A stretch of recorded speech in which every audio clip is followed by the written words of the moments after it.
um dos grandes propósitos da disciplina é nos tornar mais santos. Um dos grandes propósitos da disciplina é nos tornar mais parecidos com Jesus Cristo. Nós precisamos da correção e da disciplina do Senhor. O verso 11, aí é aquela parte talvez mais conhecida desse trecho. Toda disciplina com efeito, no momento não parece ser motivo de alegria, mas de tristeza. Ao depois, entretanto, produz fruto pacífico aos que têm sido por ela exercitados, fruto de justiça. Ou seja, a aplicação da disciplina se faz observando o resultado final. Quando a disciplina vai ser exercida, o que é que se pensa? O que é que deve estar em nossa mente? O objetivo que nós estamos perseguindo. E qual é o objetivo? O objetivo é a produção de fruto pacífico. O objetivo é fazer com que o indivíduo, corrigido, né, devidamente, possa ser alguém frutífero na vida da igreja. Então, se nós nos apegarmos àquele momento inicial que a disciplina, em que a disciplina acontece, que é um momento em que há tristeza, há peso, há choro, há lamento, né? Há crises emocionais. Então, às vezes, nós podemos nos deixar levar por essa percepção imediata, momentânea, e dizer assim, olha, a disciplina não está fazendo bem, a disciplina não é boa. Quando a gente começa a disciplinar, o indivíduo chora e padece, e o sofrimento dele aumenta. Mas, na verdade, o que a Bíblia diz é que toda disciplina, no princípio, ou a princípio, ela parece não ser realmente motivo de alegria, mas de tristeza, porque há confrontação, há um pecado que causou dano, né?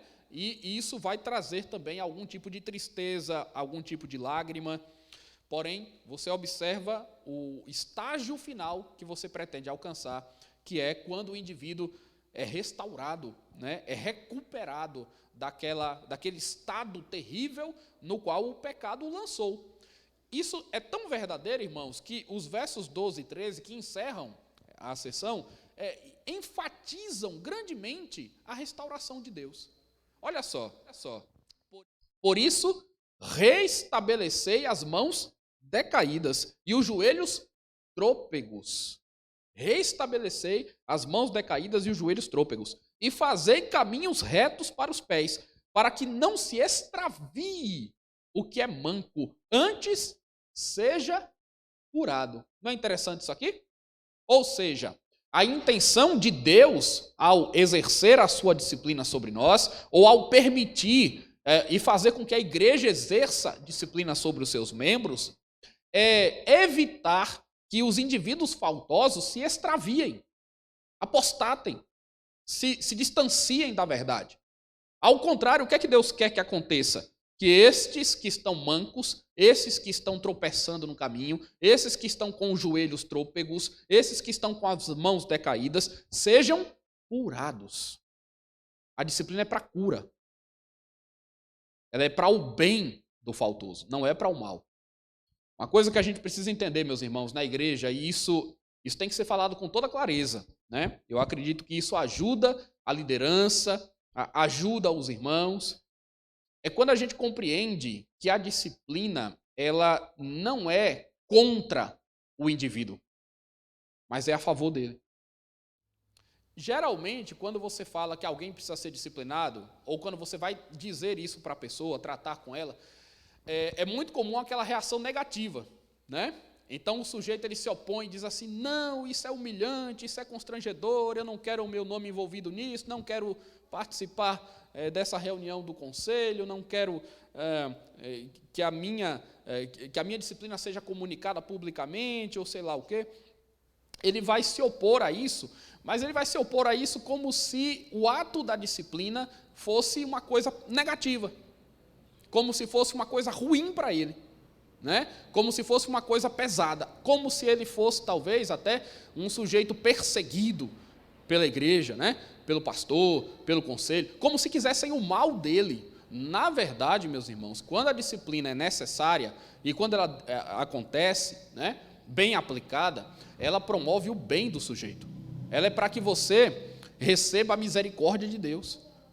A disciplina devidamente conduzida, meus irmãos, é um modo de Deus estender a mão ao pecador que está caído. Então não é para destruir a vida de ninguém, é para recuperar, é para curar, certo? A disciplina ela é uma espécie de remédio amargo, que é ruim de tomar, mas que promove a cura. Não é assim? Quando a gente está doente, enfermo, muitas vezes nós não queremos aquela injeção, aquela medicação, aquela internação, né? Aquele tratamento. É tudo pesado, é tudo complicado. Tem efeito colateral. Tem efeito colateral. A gente não fica confortável, a gente não dorme direito, a gente queria estar, né, fazendo outras coisas. Mas nós temos a consciência de que aquele tratamento é necessário, aquele mal-estar momentâneo é necessário, para que no final eu seja curado. É isso que a disciplina é. Né? Agora imagine um sujeito que precisa da disciplina e não é disciplinado. É o sujeito que está doente e não toma um remédio. O que é o sujeito que precisa da disciplina e não é disciplinado? É o sujeito que está com um câncer e tem que fazer um tratamento sério, mas ele não quer aquele tratamento, e então a doença vai evoluir, vai progredir, e pode gerar a morte dele. Então, o que é melhor? Alguém agir pela determinação de Deus em seu favor, né?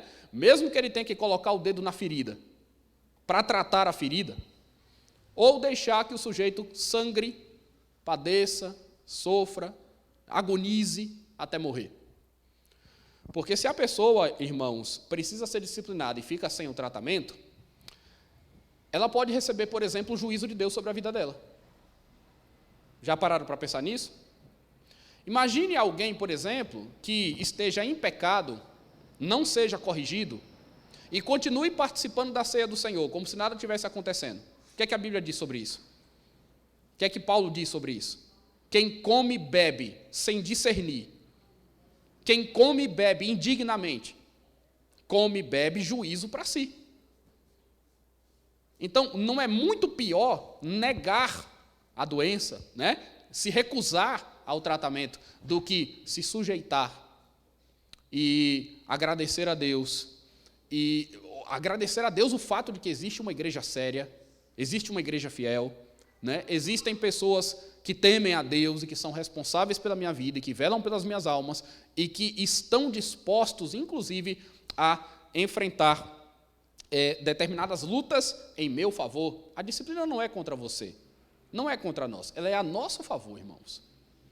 Então, pensem nisso.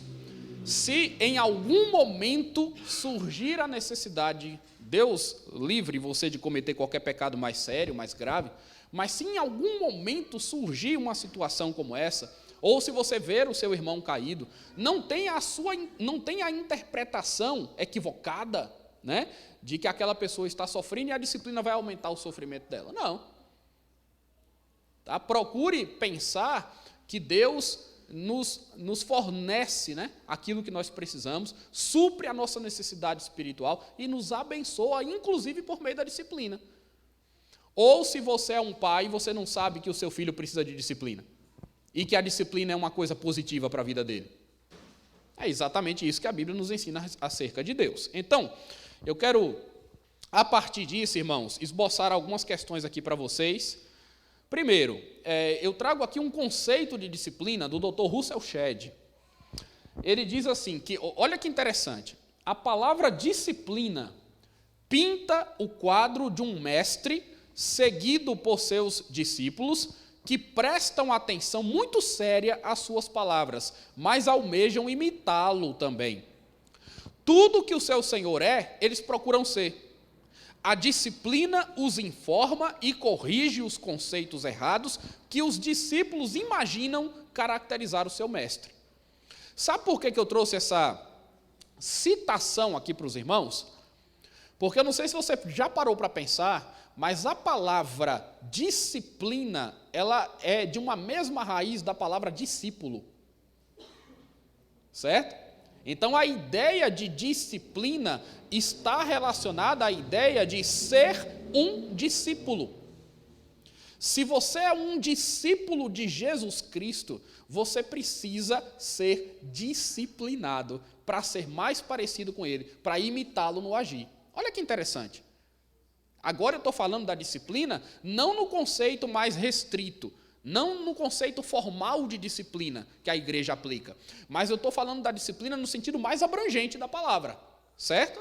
Disciplina no sentido mais abrangente implica no fato do seguinte: olha, eu preciso de disciplina para me parecer mais com o meu Senhor.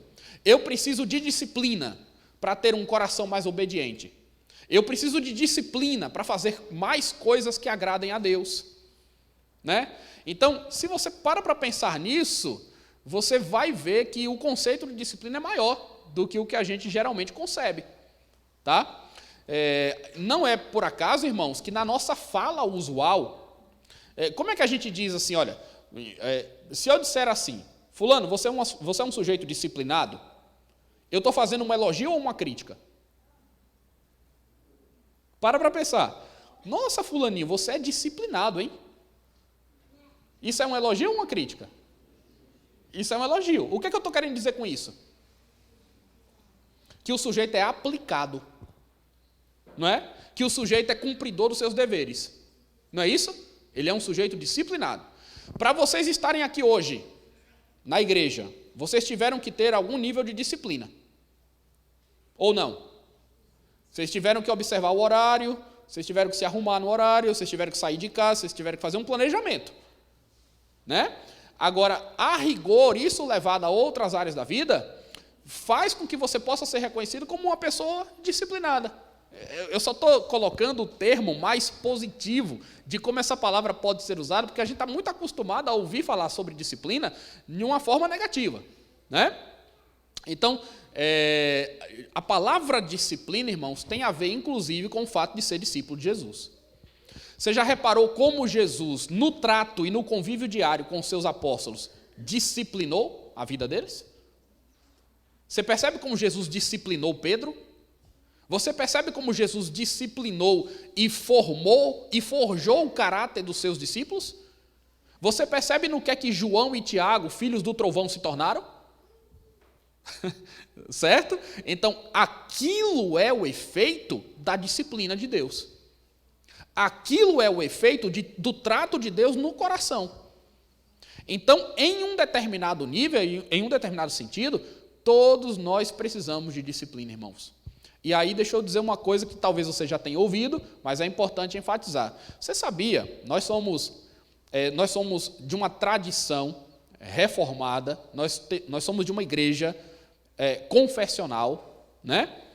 Você sabia que uma das afirmações mais categóricas que a gente faz sobre disciplina é que a disciplina é uma das marcas da verdadeira igreja de Jesus? Você sabia disso? Quem sabia disso? Levanta a mão aí. Quais são as 3 maiores marcas da igreja de Cristo? Você sabe dizer? Vamos lá, me ajudem aí. A administração correta do sacramento, lá o presbítero lá, ó. A pregação fiel e a disciplina. Olha aí, interessante, né? Essas são as 3 marcas, irmãos, de uma igreja verdadeiramente fiel. Na literatura reformada é o que a gente encontra. Então, vamos lá. Primeiro, uma pregação fiel da palavra. Uma igreja de Cristo verdadeira é uma igreja sadia na pregação da palavra, no ensino da palavra de Deus, na doutrina, certo? Nos princípios teológicos que ela abraça, na pregação do evangelho. Uma igreja sadia e verdadeira também é uma igreja que preza pela ministração do sacramento. Ela não deixa o sacramento ser corrompido. Então, seja no batismo, na celebração do batismo, seja na ministração da Santa Ceia, a igreja é cuidadosa, porque ela entende que ela está lidando com representações visíveis do poder de Deus, da morte de Jesus, e da ação do Espírito e assim por diante. Então, ela entende adequadamente a ministração do sacramento e valoriza isso. E o terceiro ponto, uma igreja verdadeiramente fiel, é uma igreja que exerce cuidadosamente a disciplina sobre a vida dos seus membros. Irmãos, o que não falta por aí, o que não falta nesse mundão aí, é igreja que não disciplina. Certo? Então, se você quiser uma vida sem nenhum tipo de perturbação, de exortação, em que as pregações sejam, assim, muito superficiais, tá? Você vai ter. Você vai ter. Agora, se você quer ter uma igreja para servir, uma igreja que seja fiel a Deus, a palavra de Deus, a Jesus Cristo, então saiba, essa igreja vai ter essas 3 marcas. Certo? E aquela história de que eu vivo do jeito que eu quero, só Deus conhece meu coração e ninguém tem nada a ver com isso, isso é coisa de mundano e incrédulo. Isso não é coisa de crente. Porque o cristianismo, ele é vivido em comunhão uns com os outros. E na consagração a Deus, a gente serve a Deus juntos, como família e como igreja. Certo? Então eu trouxe essa citação apenas para mostrar para os irmãos essa lógica de que se você é um discípulo de Jesus, você está preocupado com disciplina pessoal. Se você é um discípulo de Jesus, você está preocupado em se parecer mais com seu mestre. E a exortação, a confrontação e tudo aquilo que faz parte, inclusive, da aplicação da disciplina eclesiástica, também visa isso, sem dúvida alguma. Agora, João Calvino, em uma das suas obras, ele fala um pouco ali sobre o sistema eclesiástico, sobre o sistema em que a disciplina era aplicada lá em Genebra, no consistório de Genebra, e ele diz assim, olha, cada igreja de então tinha como conselho um consistório de homens bons, honestos, sóbrios, de vida santa, que tinha autoridade para corrigir vícios. Olha aí, Então, tradição reformada que as igrejas tenham conselhos de homens, tá, que sejam usados por Deus, que tenham integridade espiritual, integridade moral e autoridade para corrigir vícios. O que ele fala de vício aí é pecado, tá? Então vício não é vício, só vício. Aquele tipo de pecado, em que alguém está preso a uma substância, a uma prática, não. Vício aqui é uma palavra sinônima para todo tipo de pecado. Então, é necessário, e Deus providenciou isso, homens na igreja que cuidem, que zelem dessa maneira, para que os homens, sob a sua jurisdição, não se percam. E aí, eu vou passar aqui para uma parte que eu considero uma das partes mais interessantes do nosso estudo de hoje. Porque eu vou apresentar agora, irmãos, algumas objeções que geralmente são feitas ao exercício da disciplina. E, na sequência, eu vou passar para algumas razões, certo? Porque a gente lida tanto com objeções como com razões. Alguém aqui já ouviu alguma objeção contra a disciplina? Eu acho que a disciplina não tem que ser aplicada por causa disso ou daquilo. Alguém já ouviu alguma coisa assim? Não? O pessoal está fazendo com a cabeça. Tá certo. Eu ia dizer, puxa, paraíso, cheguei no paraíso aqui, Irmãos, o que não falta é questionamento sobre isso, Grande parte dos nossos irmãos, que não entendem bem o que disciplina é, se opõe à disciplina, contesta a disciplina, tá? Então eu vou mostrar quais são as principais objeções que as pessoas fazem contra a disciplina, depois eu vou mostrar as razões bíblicas por que a disciplina tem que ser aplicada. Tá bom? Então vamos lá. Eu vou tentar ser objetivo. A questão é bem extensa, mas eu vou tentar ser objetivo. O primeiro argumento que a gente costuma ouvir é o argumento do tipo sentimental, emocional. Certo? Então, assim, nossa, pastor, mas o sujeito já está tão abatido.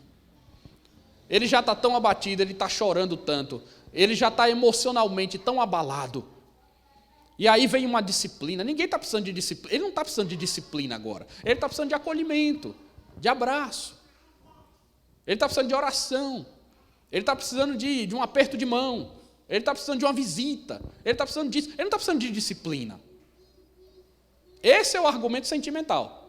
emocional. A disciplina vai aumentar o fardo dele, vai aumentar o peso dele, vai fazer ele ficar mais triste, mais sobrecarregado. Esse é o argumento emocional, sentimental. Você já ouviu esse? Já? Pois é. Então esse é muito comum, tá? Qual é o problema com esse argumento, irmãos? Com esse argumento sentimental, emocional. Ele é um argumento válido? Vocês acham que ele é um argumento válido? Eu acabei de dizer que a disciplina não é para destruir, para derrubar, é para erguer o sujeito. Então, se ele está triste, se ele está cabisbaixo, se ele está doente, se ele está chorando, mais ainda ele precisa de disciplina para se recuperar.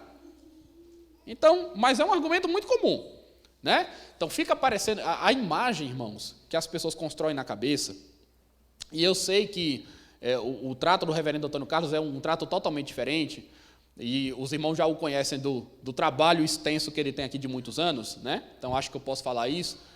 Mas assim, a imagem que as pessoas criam na cabeça sobre disciplina é como se o pastor tivesse lá com um tipo de, sei lá, de um aguilhão, né?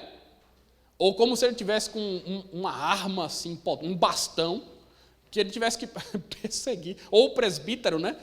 Para bater e acossar na pessoa, triturar e ferir o sujeito. Não tem nada a ver.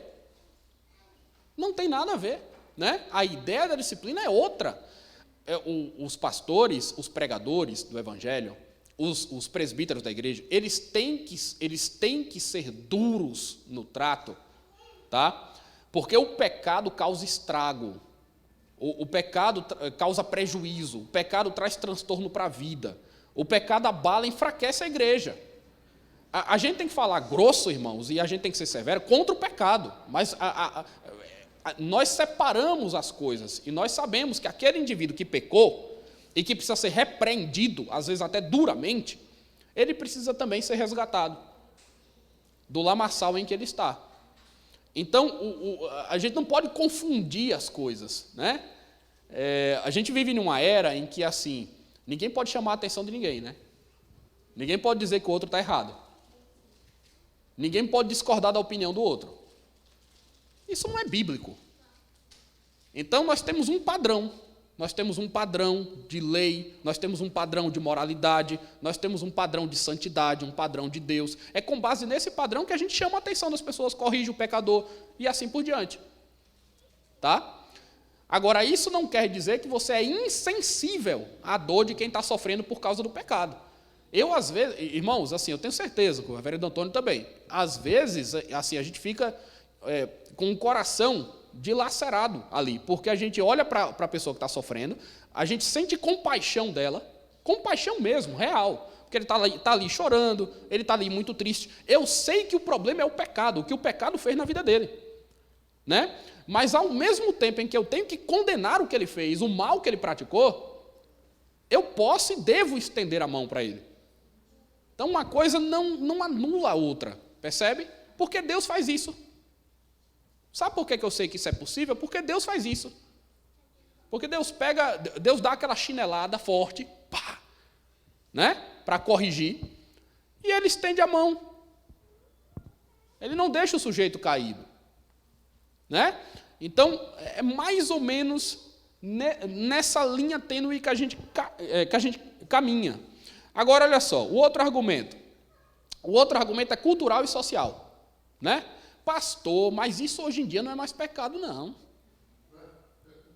Né? Igreja, mas peraí, vocês vivem em que século? Isso é coisa da Idade Média. Né? A sociedade evoluiu, isso é comum, isso é normal. Gente, isso não é pecado. Aí a Bíblia diz que é. Mas a gente fica querendo brigar com a palavra de Deus. Né? A gente fica querendo criar as nossas próprias regras. Irmãos, a Bíblia é acultural, ela não, assim, ela atravessa fronteiras, os séculos, as gerações. A palavra de Deus é inerrante, infalível, hoje, como ela era no primeiro século, como ela era 700 anos antes de Cristo, e assim por diante. É a palavra de Deus. É válida para mim, como era válida para os discípulos de Jesus, como era válida para os profetas, para o povo de Deus, de Israel, e assim por diante. Né? Então a cultura não muda isso. A cultura não muda os absolutos de Deus. A sociedade não muda. Aliás, o homem é o mesmo. Você vê que a gente está sempre lidando com os mesmos pecados? Os mesmos pecados de hoje são os mesmos pecados de ontem. Por que os 10 mandamentos dados lá atrás servem para a gente ainda hoje do mesmo jeitinho? Porque os homens de hoje, eles continuam quebrando os 10 mandamentos do mesmo jeito que o povo quebrava lá. Não é? Então, o padrão de Deus é sempre esse. Isso não vai mudar. Aquilo ali vai ser sempre pecado em qualquer época, em qualquer situação. Tá? Então, Deus definiu alguns padrões, a gente tem que observar esses padrões e não ficar tentando justificar. Vamos lá. Outro argumento é o argumento da ausência de autoridade moral. É assim, ó. Quem é você? Ou quem te deu autoridade? Quem é que você pensa que é para querer me corrigir? Né? O pastor é um pecador também, miserável. O presbítero, eu conheço lá os pecados dele também. Por que o presbítero não cuida, sei lá, dos filhos dele? Por que não sei o quê? Qual é a autoridade moral que você tem para falar sobre pecado? Isso é bíblico, irmãos? Isso não é bíblico também. Não é. Tá? E a gente conhece alguns casos, né? Eu conheço na minha época, eu ainda adolescente, assim, ó. Igual vocês aí do Sábado com Propósito, adolescente, né? Eu adolescente, na minha igreja, eu tinha um amigo, mais velho do que eu, um pouco mais velho do que eu. Ele chegou na juventude antes de mim, né? Na UMP. E aí ele foi ser exortado pelo conselho da igreja. E ele se comportou mal. Anos depois Deus corrigiu, ele voltou, mas enfim, né? Naquele momento em que ele foi ser confrontado pelo pastor da igreja, pelos presbíteros, numa reunião lá, ele disse assim: eu não devo nada a vocês, não devo nada nem a você, nem a você, nem a você, e saiu da reunião. Né? E o que ele estava querendo dizer é assim: quem vocês pensam que vocês são? Vocês são tão pecadores como eu, tão miseráveis como eu. Qual é a autoridade que vocês têm para julgar minha vida? Vocês nunca ouviram alguma coisa assim? Parecida? Pois é. Né? Esse é outro argumento que não se sustenta biblicamente. Porque Jesus Cristo deu autoridade para a igreja agir. O Senhor vocacionou homens e deu a esses homens, inclusive aqui, a gente vai falar aqui rapidinho também, o poder das chaves. Sabia? Você sabia que a igreja tem o poder das chaves? O que é que Jesus disse lá? Tudo que vocês ligarem na terra será ligado no céu. Tudo que vocês dizem. Você sabe que isso tem implicação com disciplina? A igreja admite pecadores, a igreja exclui pecadores, a igreja batiza pessoas, a igreja ordena oficiais para atuar no ofício, no ministério. Isso é o poder das chaves que a igreja tem, é a autoridade que Jesus Cristo deu para a igreja. A disciplina faz parte disso. Então, esse argumento também cai por terra. Quer ver um outro argumento? É o argumento da satisfação ou frustração pessoal. É assim, puxa, mas as pessoas, elas vêm para a igreja, elas vão ficar frustradas. Né? As pessoas querem encontrar na igreja um lugar para ficar satisfeitas. Elas não querem vir aqui e ficar frustradas, com medo, tristes, né? Percebe? Então, assim, a gente tem que... A igreja existe para fazer as pessoas ficarem satisfeitas. A igreja existe para não frustrar as pessoas. A igreja não existe para isso. Sinto muito. A igreja não existe para isso. Tá? A igreja existe sim para trazer os pecadores, alcançar os pecadores, curar os que estão feridos, pregar o evangelho, ir em busca daqueles que estão perdidos. Sim, ela faz esse papel. Tá? Ela existe para a glória de Deus, ela tem uma missão a cumprir, adorar, glorificar o nome do Senhor, acima de qualquer coisa. Na igreja você tem que ter um espaço de fidelidade, de santidade, de pureza, de compromisso com Deus reafirmado a cada dia. Então, nosso propósito maior, irmãos, a igreja não existe em função das pessoas, do sentimento delas, do que elas querem, do que elas gostam. E isso não significa que nós não amemos as pessoas, né? Mas o culto da igreja, por exemplo, não é feito em função da pessoa. A pregação da palavra, ela visa a revelação, trazer clareza à revelação de Deus. É isso. Agora, se eu gosto ou não daquela pregação, se eu gosto ou não daquela exortação, se eu gosto ou não daquela disciplina, se eu gosto ou não daquela regra, daquela norma, se eu gosto ou não do decálogo, não interessa. Se eu gosto ou não do sermão do monte, aí assim, o indivíduo é que tem que adequar a sua vida à palavra de Deus, não é o contrário. Certo? Então, esse é um quarto argumento. Um quinto argumento é o argumento do pragmatismo funcional. Pastor, isso não funciona. A igreja não vai encher. Se a gente começar a disciplinar as pessoas, se a gente começar a falar de pecado, as pessoas vão correr daqui, né? Elas não vão suportar. Então a gente tem que fazer uma coisa diferente. Pastor, vai falar sobre disciplina sábado com propósito. Quem foi que teve essa ideia, hein? No sábado com propósito, chamar um pastor para falar sobre disciplina. A gente devia estar falando de outra coisa, né? Por que a gente não fala de entretenimento, música? Por que a gente não fala sobre... Por que a gente não faz umas brincadeiras aqui, né? Um show de talentos? Sei lá. O quê? Atualidade, o tema da atualidade, disciplina. Meu Deus do céu, quem teve essa ideia de Jerico? Né? Não é assim que alguns podem pensar?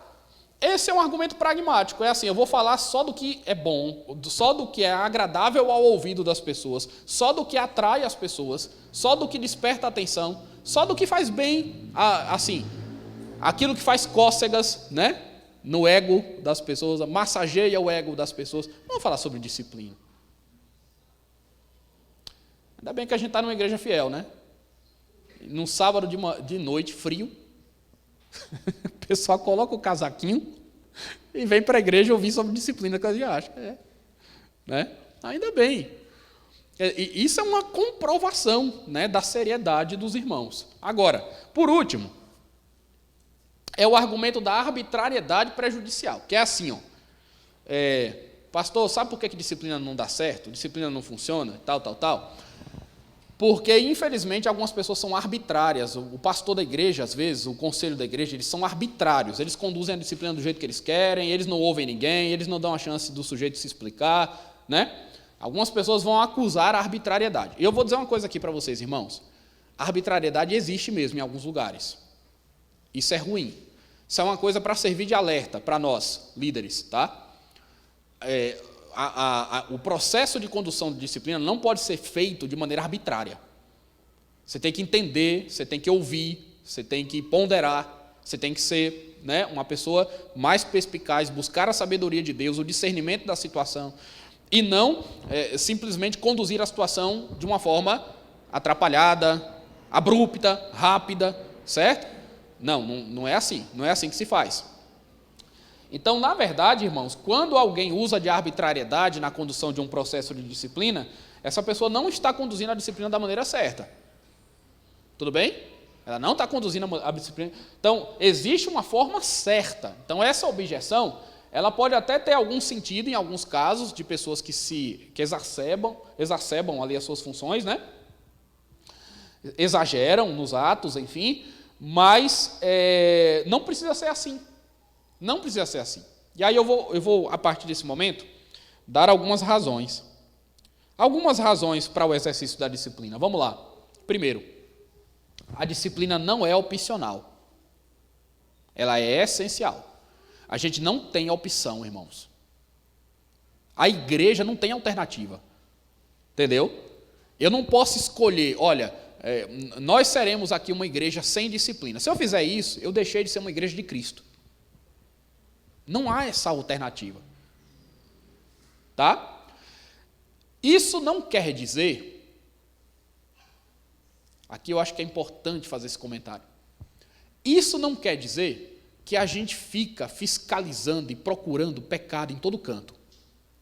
Deixa eu ver onde eu acho alguém aqui, com uma lupa, colocar uma lupa, deixa eu ver aqui quem está cometendo algum pecado, deixa eu vigiar todo mundo aqui, né? Para descobrir alguma coisa e disciplinar o sujeito. Não é assim que funciona.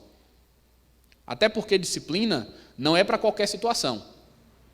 A disciplina formal não é para qualquer situação. Para pensar comigo. Todos nós somos pecadores, certo? Quantos pecadores tem aqui nessa igreja? 150. 150. Quantos membros? Eu estou brincando aqui. Todos nós somos pecadores. Então, se nós temos 150 membros, vamos colocar assim, 150 membros, gente, são 150 pecadores, convivendo muitas vezes no mesmo espaço. Né? Se a gente fosse disciplinar por cada pecado, por cada pecadinho, entre aspas, que alguém cometesse, a gente não faria nada mais na igreja, só disciplina. Não teria mais nada para fazer, só disciplina. Então, a disciplina formal da igreja não é para qualquer pecado. Ela é para pecados graves, escandalosos, que causam mau testemunho e assim por diante. É para isso. Então, não é porque o sujeito falou muito alto, nossa, mal educado, né? Não é porque ele jogou no futebol lá e chutou a perna do outro ali de alguma maneira meio, né? Meio estranha, dúbia, ambígua. Não é porque o sujeito colocou o dedo na cara, não é porque... Não, é assim, você analisa as situações. É um caso grave, escandaloso, mau testemunho para a igreja, feriu a honra de Cristo gravemente, aí você disciplina. É isso, tá? Então, fiquem tranquilos também, né, pastor? Porque a ideia não é que você vai ser disciplinado por cada coisa que você fizer, cada movimento, isso aí não, tá? Mas é a ideia de que se você envergonhar seriamente a causa de Jesus, então aí sim, talvez a disciplina seja necessária. Então ela não é opcional, ela é essencial. O exemplo que eu estou dando ali, eu vou pedir para vocês me ajudarem, para os irmãos participarem um pouquinho. Alguém leia para mim o verso 2, 1 Coríntios capítulo 5. São 3 versículos, o verso 2, o verso 7 e o verso 13. Eu vou fazendo comentários, talvez até em cima da sua leitura, tá bom? Para ficar mais fácil. Mas vai lá, primeiro verso 2. De preferência, se os irmãos tiverem a versão ARA, que é a versão que está mais na minha cabeça, me ajuda aqui no raciocínio. 1 Coríntios 5, verso 2. E contudo, andais vós ensoberbecidos, e não chegastes a lamentar, para que fosse tirado do vosso meio quem tamanho traje praticou. Eu, na verdade, ainda que ausente em pessoa, mas presente em espírito, já sentenciei como se estivesse presente, que o autor de tal infâmia seja, em nome do Senhor Jesus, reunidos vós e o meu espírito, com o poder de Jesus, nosso Senhor, entregue a Satanás para a destruição da carne, a fim de que o espírito seja salvo no dia do Senhor Jesus. Os 3 versículos? Já foram? Esse é o 5. Tá, vai o outro também. É o 7, né? É o 2, o 7 e o 13. Sai fora o velho fermento, para que sejais nova massa, como sois de fato sem fermento. Pois também Cristo, nosso Cordeiro Pascal, foi imolado. Tá. Mais um? Os de fora, porém, Deus os julgará.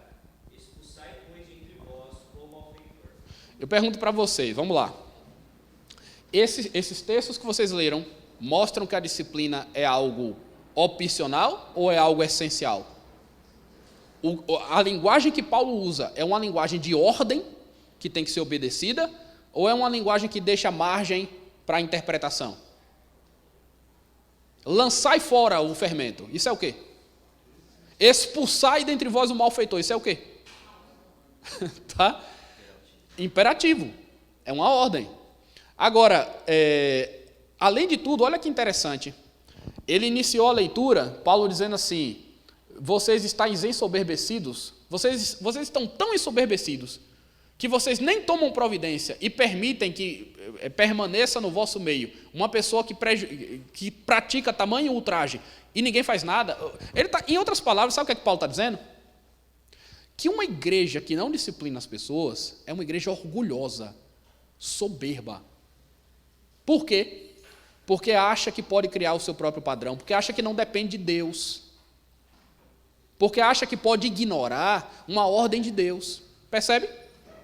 Então, assim, se tem alguém que pratica um ato dessa natureza, dessa gravidade, a igreja tem que agir. Se ela não age, isso é soberba.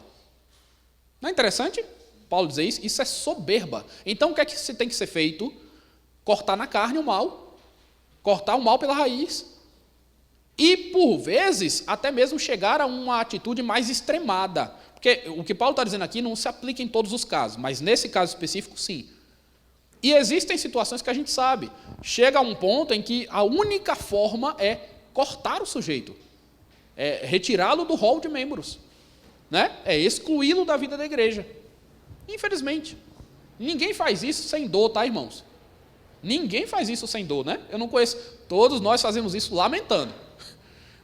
Mas justamente porque não existe outra forma. Aliás, diga-se de passagem, nosso sistema, uma pessoa só é excluída quando ela realmente não, quando ela se mostra rebelde, quanto mais, e ela não está disposta a mudar, a se arrepender, nem a se sujeitar às autoridades. É só nesse momento. Se ela disser, eu pequei mesmo, quero restauração, se ela se sujeitar, se ela se arrepender, ninguém vai ser excluído por causa do pecado. Então, nesse caso aí, Paulo já está falando de uma coisa muito grave mesmo. Agora, vamos lá. A disciplina visa o interesse do reino, não o interesse pessoal. Alguém leia para mim, Tito, capítulo 1, verso 10 e 11.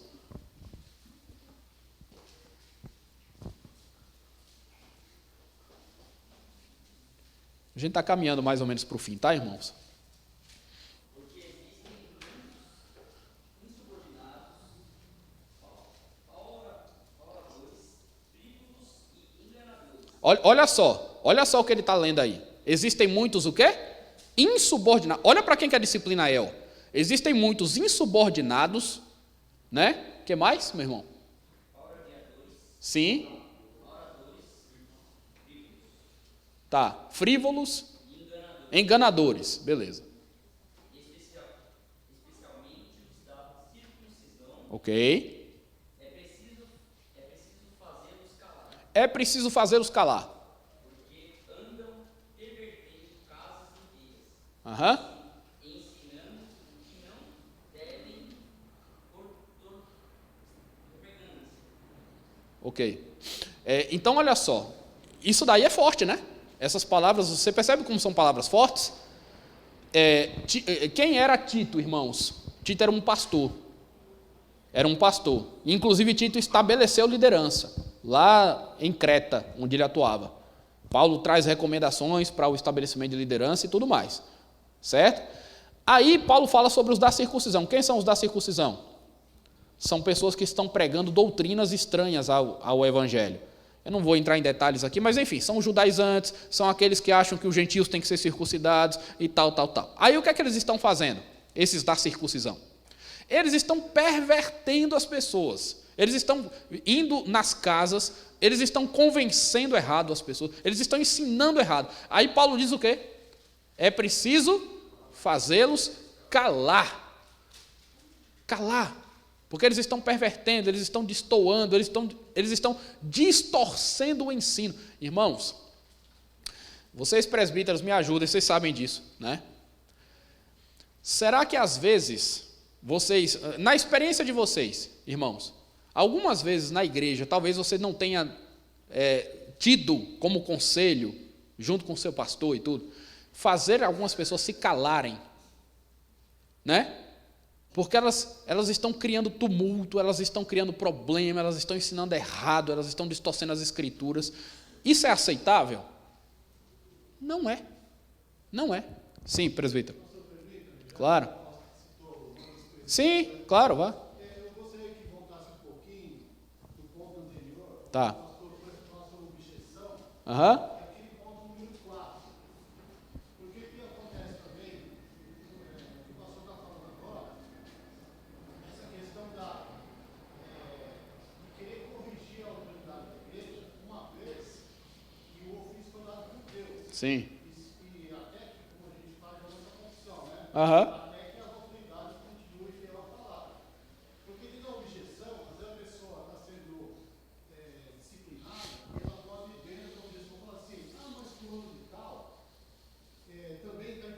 Ah, sim. Vocês estão usando as expressões aspas, né? Estão passando por cima. Sim.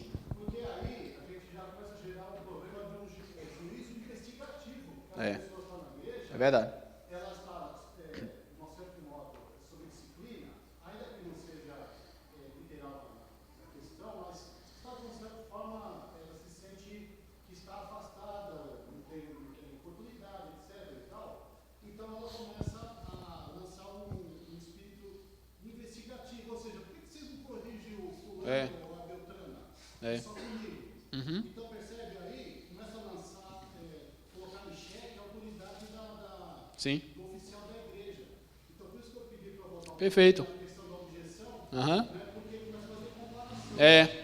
Eu não fulano e tal, porque aí Sim. é uma questão que a pessoa está se colocando como se ela, aquele ofício devia ser meu, não seu. Sim. Isso é um pouco de soberba e é uma tentativa também de justificar, né? De se justificar, de fuga. Irmãos, assim, ó, nós todos somos filhos de Adão e Eva, tá? De Adão e Eva. Então, a coisa mais comum que existe é quando você confronta o pecador, assim, vamos lá, o que é que Adão fez? Primeiro, quando Deus aparece no jardim, ele pecou. A primeira constatação foi que ele percebeu que pecou. Então não tem pecador inocente aqui não, tá? Quando a gente faz uma coisa errada, a gente sabe. Tá? Na hora ele percebeu, pequei, estou em apuros. Primeira percepção. Aí Deus vem andando pelo jardim, aí Deus vai aparecer. O que é que Adão faz? Segundo método de fuga, ele corre e se esconde. Primeiro arbusto, à direita, se escondeu. Não foi assim? Corri, escondi. Aí Deus acha, porque não tem jeito, Deus acha, tá? Deus te acha onde você estiver. E me acha onde eu estiver. Aí Deus diz, Adão, onde é que você está? O que é que você fez? Aí Deus começa a questionar. Aí qual é a terceira forma de Adão? Qual é a outra maneira de Adão tentar escapar da responsabilidade? A mulher que tu me deste, né? Foi ela. Isso daí se repete. Então as pessoas hoje, assim, muitas vezes, irmãos, como nós somos crentes, tocados pelo Espírito e regenerados, às vezes não é isso que acontece, tá? Então, por exemplo, você vai confrontar a pessoa e a pessoa, ela tem a consciência de Deus, ela tem a mente de Cristo, ela tem o Espírito Santo no coração dela. Por mais que ela tenha pecado, por vezes ela vai ser humilde. Ela vai dizer assim, não, é verdade, pastor, eu pequei. Pastor, é verdade. Eu peço perdão, etc. e tal. Quando é isso, maravilha. E a gente já começa a ver a obra de Deus no coração da pessoa, tá? Agora, é fato. Quando a gente vai confrontar um pecador, quando eu vou confrontar uma pessoa que eu sei que pecou, eu não tenho essa expectativa toda de que, assim, de imediato ela vai assumir. Porque o mais comum é ela correr, se esconder, e é ela tentar justificar o erro dela, ou jogar o erro nos outros e transferir a culpa para os outros. Coisa mais comum. Não, mas eu só fiz isso por causa daquilo. Eu falei assim, mas é porque o fulano me provocou. Né? Não, realmente, eu não vim para a igreja, eu fiquei com raiva, mas eu fiquei com raiva por causa do pastor. Não, eu não participo do coral, mas eu não participo do coral porque a regente me chamou. É assim. Então você fica tentando explicativas que, na verdade, são formas de você tentar fugir da responsabilidade. Adão e Eva. É Adão e Eva. É aquilo lá. Certo? Agora, o interesse é do reino. Você disciplina visando o reino, né? Você percebe? Então, no exemplo de Paulo aqui com Tito, por que a linguagem de Paulo é pesada, tem que fazer calar? Porque eles estão prejudicando o reino, eles estão prejudicando a igreja. A disciplina não é uma questão de interesse pessoal. Não é porque o pastor não gosta do indivíduo, não é porque o presbítero não gosta do fulano, tem raiva do fulano. Fulano é chato, o presbítero não gosta dele. Aí vai disciplinar. Não, disciplina não é por questão pessoal, irmãos. Disciplina não é objeto de vingança, não pode ser uma forma de vingança na igreja, não pode, tá? Aí o irmão tem uma coisa contra o outro, não gosta do outro, vamos mandar uma cartinha para o conselho, vou dizer o que ele, querendo atrapalhar a vida do outro, complicar a vida do outro. Disciplina não é para isso. E o conselho tem que ter sabedoria para pegar uma situação assim e dizer assim, opa, isso daqui é intriga. E o conselho não pode ser usado para isso. Né? O coração da pessoa tem que estar movido pelo reino de Deus, não por essas picuinhas pessoais. Esse é um ponto. A disciplina deve ser conduzida de modo mais objetivo e racional, o que não exclui o amor fraternal, certo? Eu vou ler esse texto aqui, que ele é um pouco maior. Já estou acabando mesmo, mas vou ficar com esses slides aqui, os outros eu vou só passar. 2 Coríntios, irmãos, capítulo 2. 2 Coríntios, capítulo 2, do verso 5 ao 11. Olha só. Olha que interessante. Ora, se alguém causou tristeza, não fez apenas a mim, mas para que eu não seja demasiadamente áspero, digo que em parte a todos vós basta-lhe a punição pela maioria. De modo que deveis, pelo contrário, perdoar-lhe e confrontá-lo, para que não seja o mesmo consumido por excessiva tristeza. Olha que interessante. Paulo está falando aqui sobre punição, mas ao mesmo tempo que ele fala sobre punição, ele diz, eu não quero que a pessoa seja consumida por excessiva tristeza. Então vocês têm que perdoar e confortar também. Verso 8. Pelo que vos rogo que confirmeis para com ele o vosso amor. Olha aí. E foi por isso também que vos escrevi, para ter prova de que em tudo sois obedientes. A quem perdoais alguma coisa, também eu perdoo. Porque, de fato, o que tenho perdoado, se alguma coisa tenho perdoado, por causa de vós o fiz, na presença de Cristo, para que Satanás não alcance vantagem sobre nós, pois não lhe ignoramos os desígnios. Essa é uma batalha espiritual, irmão. Você quer ver batalha espiritual? É isso aqui. Isso aqui é uma batalha espiritual. Onde é que a batalha espiritual acontece? Você sabe onde é que a batalha espiritual acontece? Onde é que é o palco da batalha espiritual verdadeira? Onde é que você acha que acontece? Ali na televisão, com aqueles pastores lá, esquisitos, fazendo aquelas apresentações teatrais? É ali? A batalha espiritual é você entrevistar o demônio, dizer, o que é que você está fazendo nessa vida? E ele responde lá com voz grossa. É aquilo? Onde é que acontece? Onde é que acontece a batalha espiritual, irmãos? Deixa eu dizer uma coisa para vocês. Batalha espiritual acontece aqui, no coração. É ali que acontece a maior de todas as batalhas. É ali que Satanás às vezes vence o indivíduo. É ali que nós cedemos à tentação. É ali que nós acolhemos a palavra de Deus. É no coração. A nossa grande luta contra o pecado começa no coração. Desejos, ressentimentos, ódio, inveja. Jesus diz que é do coração que parte tudo isso. Do coração parte homicídio, adultério, maledicência. É do coração. Então o coração é o terreno, né, onde a grande batalha acontece. A idolatria é um pecado do coração. O orgulho é um pecado do coração.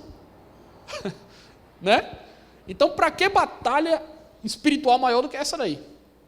O que é que Paulo está dizendo, irmãos? Que a gente tem que se conduzir de uma maneira certa, no momento de aplicar a disciplina, de uma forma racional, objetiva, né? Mas isso não exclui o amor fraternal.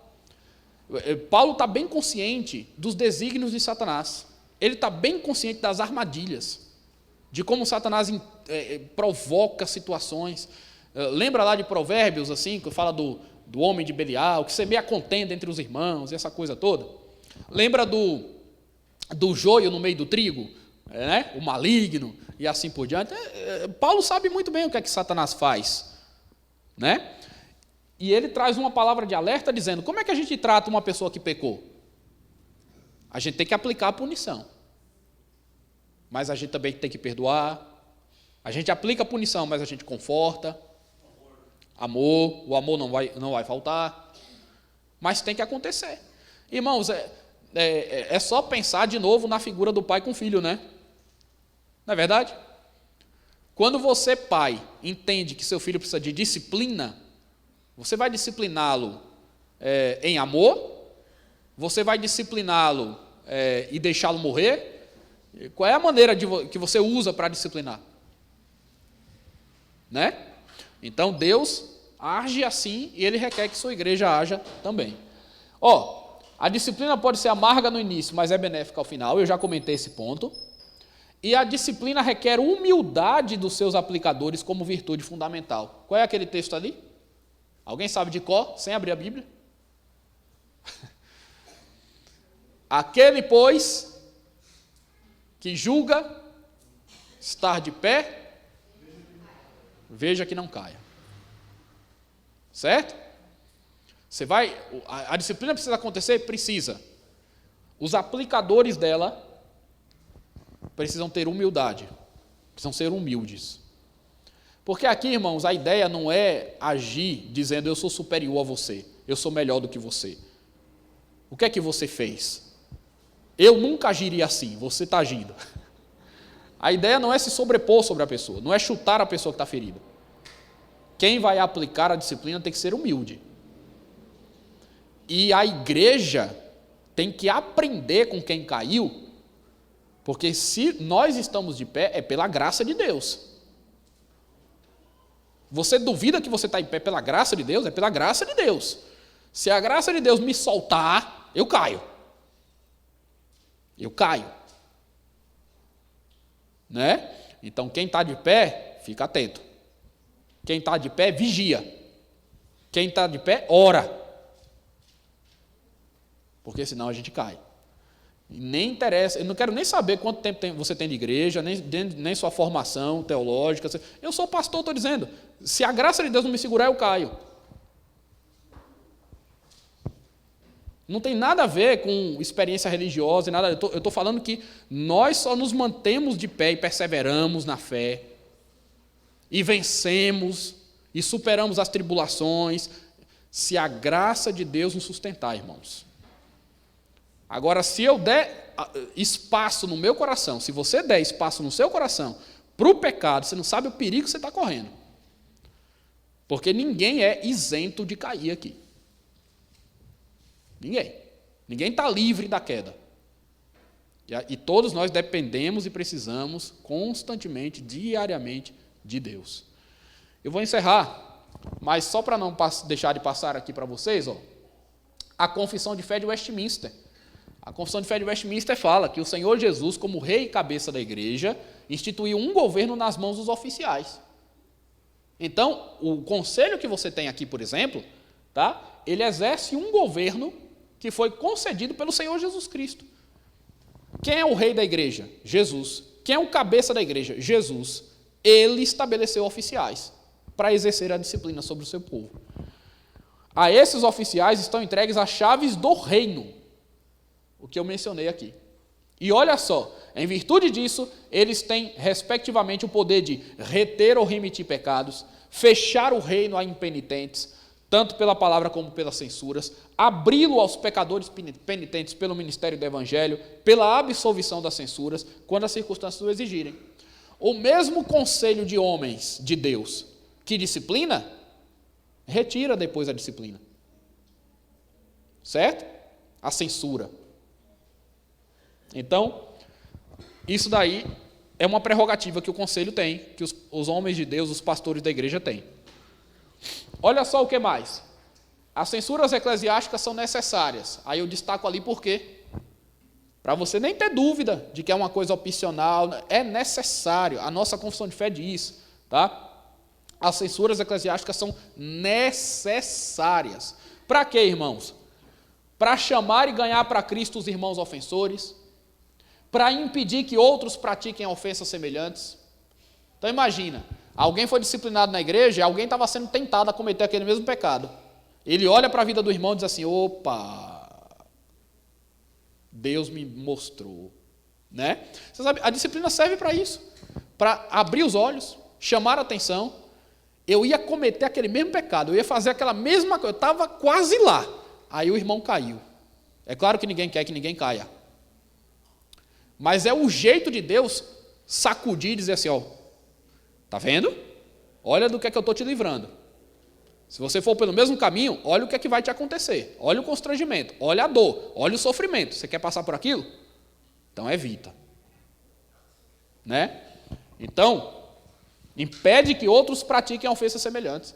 Para purgar o velho fermento que poderia corromper a massa inteira, para vindicar a honra de Cristo e a santa profissão do Evangelho, e para evitar a ira de Deus, a qual com justiça poderia cair sobre a igreja, se ela permitisse que o pacto divino e os seios dele fossem profanados por ofensores notórios e obstinados. Observem, a disciplina é para quem? Para os ofensores notórios e obstinados, certo? Agora, se o pastor não é fiel, se o conselho não é fiel, sabe o que é que pode acontecer na disciplina? Isso aqui é a coisa mais terrível, irmãos. É a ira de Deus vir sobre o próprio conselho, é a ira de Deus vir sobre a própria igreja. Quem quer isso? Alguém quer isso? Jamais. Então, a gente não tem opção. Entendam que, assim, oficiais íntegros diante de Deus não tem opção. Se o pecado acontece, se é necessário aplicar a disciplina tem que ser aplicada, ainda que no temor de Deus. Ponto 4 aqui, ó. Para melhor conseguir esses fins, os oficiais da igreja devem proceder na seguinte ordem, segundo a natureza do crime, eles falam a tradução ali, né? E demérito da pessoa. Olha só. Repreensão, suspensão do sacramento da ceia do Senhor e exclusão da igreja. Vocês já não viram que a nossa Constituição, nosso código, ele prevê isso, né? As pessoas geralmente na igreja elas são disciplinadas como? Ou elas são admoestadas, repreensão, ou elas são afastadas da comunhão da igreja por tempo determinado ou indeterminado, ou seja, suspensão do sacramento da ceia, dentre outras coisas, né? Mas ali especialmente. E, por último, exclusão. Quando ele é rebelde, quanto mais, exclusão. O catecismo, rapidamente aqui também, eu não vou trabalhar isso aqui hoje, tá, irmãos, porque eu não tenho tempo.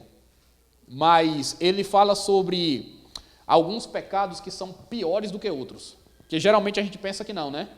A gente pensa que todo pecado é igualzinho. Não é, irmãos. Não é. Tá? Existem níveis de gravidade diferentes entre os pecados. Tá? Isso é ensinado na palavra. Tem alguns versículos ali, é porque eu não vou ter tempo agora de trabalhar esse assunto com vocês, né? Aí eu vou deixar com o pastor Antônio, que vai fazer melhor do que eu.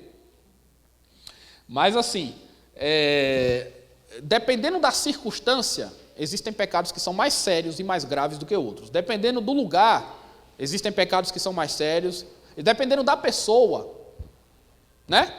Então, por exemplo, ó, bem rapidinho, o que é pior? Imagina um pecado. Qualquer pecado, não vou aqui ficar dando exemplo. Imagina qualquer pecado, um pecado específico.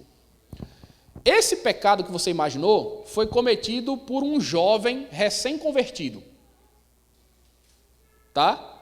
Agora, esse mesmo pecado foi cometido pelo presbítero mais velho da igreja, mais antigo. O que é mais grave?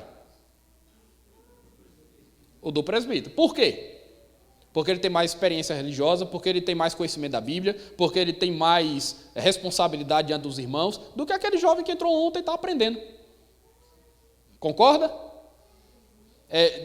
Digamos que você disse uma palavra torpe,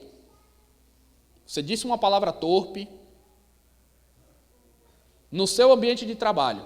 Você estava estressado lá, digitando no computador, pressão, alguém te disse alguma coisa, te cobrou. Não é certo, tá, gente? Mas aí você foi e disse uma palavra que não devia ter dito.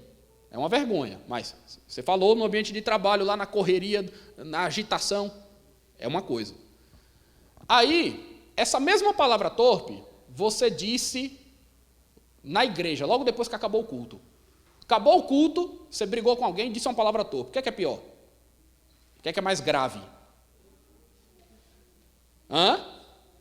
Pô, você acabou de ouvir a palavra, você acabou de participar do culto, e você está falando aquilo ali na igreja, né? É pior, gente.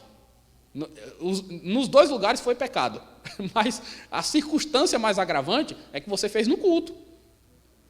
Tá? E assim por diante. Eu poderia citar vários exemplos. Não tenho condições de fazer isso agora. A questão aqui é que o catecismo estabelece, né, que todas as transgressões da lei de Deus não são igualmente odiosas, que alguns pecados são mais do que outros, em razão dos ofensores, em razão das pessoas ofendidas, tá? Pela natureza e qualidade da ofensa, pela circunstância de tempo e de lugar, e assim por diante, né?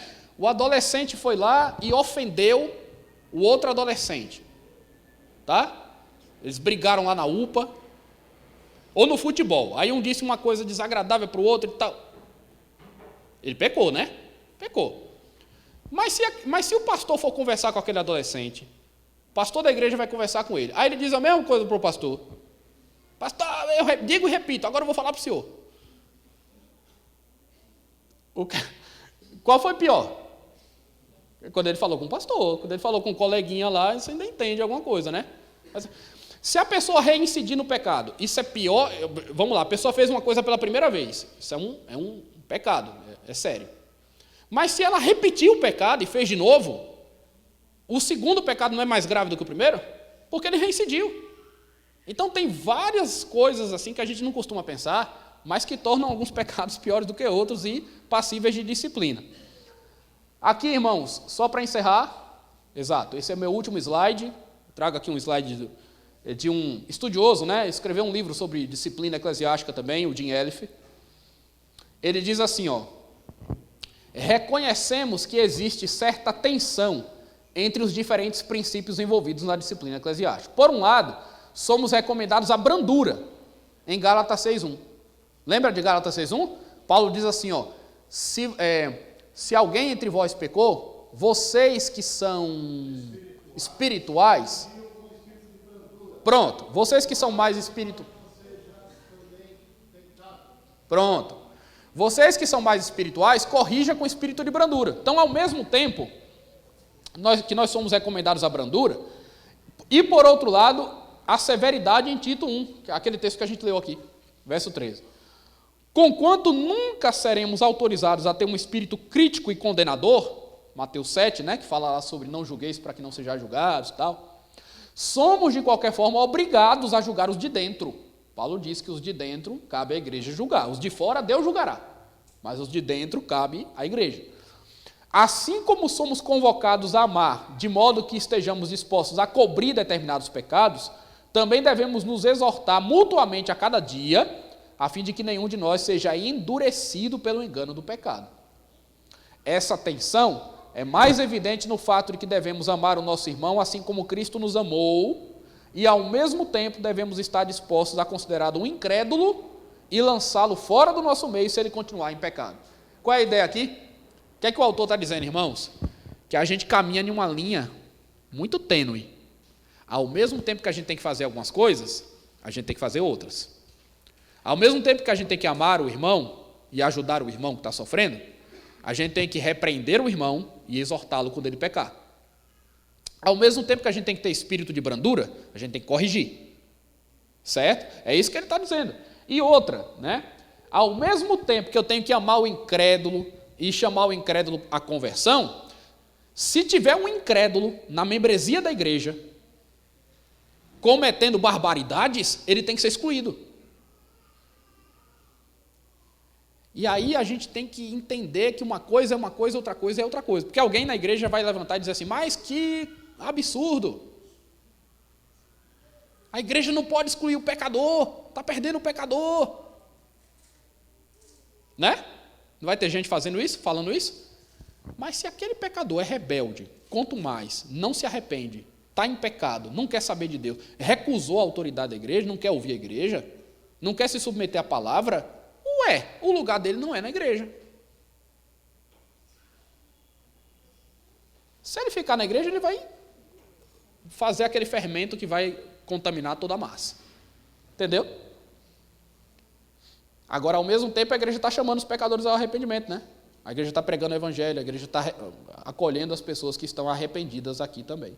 Então, a gente caminha nessa linha, irmãos. É nessa linha que a gente caminha. Por isso que a disciplina também ela acaba sendo tão importante. Pessoal, falei demais. Deus abençoe a vida de vocês. Obrigado pela oportunidade. Agradeço aí aos jovens, aos adolescentes, mais uma vez ao pastor. Deus esteja com vocês.